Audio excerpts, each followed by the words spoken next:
I was ready to attack you if you decided to go down the path of listen careful. only to me. Yeah. It's 6:21 and you're listening to Talk Back Tuesday with Lynn and Sharad. The question tonight, is it important to include a photo on a resume? Do looks matter in the workplace? What's been your experience? So far, most people are pro photos, which is not a development I expected, but I've made my bias clear. So for the people who are yes to photos, we've got a couple bringing up this very word, professional. So CK says, I got used to attaching my photo with resume already. I don't think why it's so difficult, because interviews might ask for it anyway before calling for a job interview, so you might as well attach it at the very beginning to avoid creating double job for both ourselves and the other party. This also shows our professionalism, doesn't it?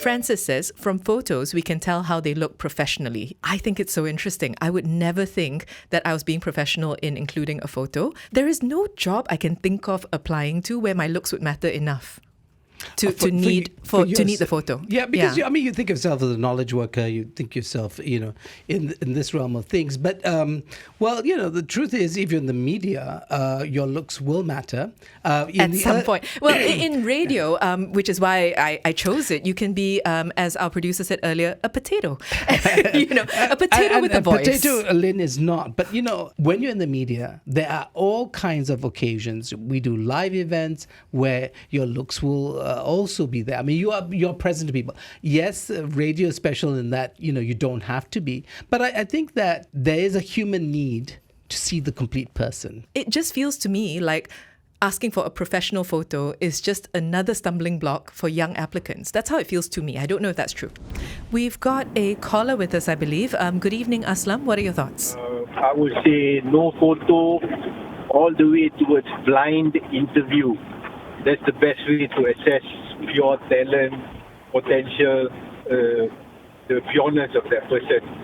And only when you finally decided to hire, accept the person as it is. That's my thought. Aslam, I'm just curious whether this is something that you've actually experienced here or something that you put in practice, this whole not seeing the candidate all the way until they're hired. Yes. I mean, in today's world where we speak of diversity, fairness, inclusivity, come on. Why should the look matter and appearance of a person matter when earlier we were already touching prejudice and all this? You're hiring a person based on the potential, the credibility, the talent, the knowledge of a person, not how they look.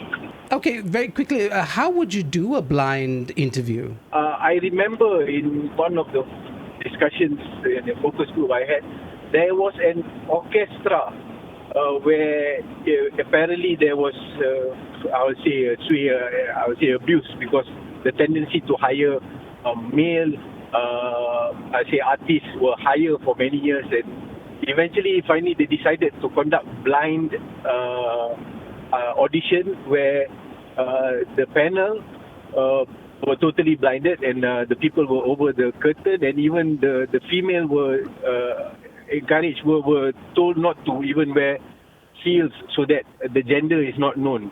And the outcome eventually for that year of the hiring of the opera based on the pure talent was totally the other way around.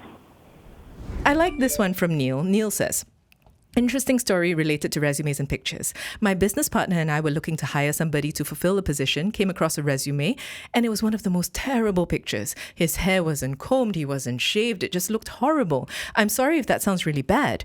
My partner immediately brushed it off, but in all honesty, since he was an OKU, somebody living with disabilities, I decided we should give him a chance, call him in for an interview.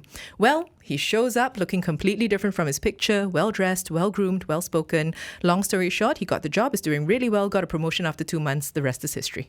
Neil, that's a wonderful story and kind of a lesson for us to look beyond surfaces. I think that is always welcome. But nevertheless...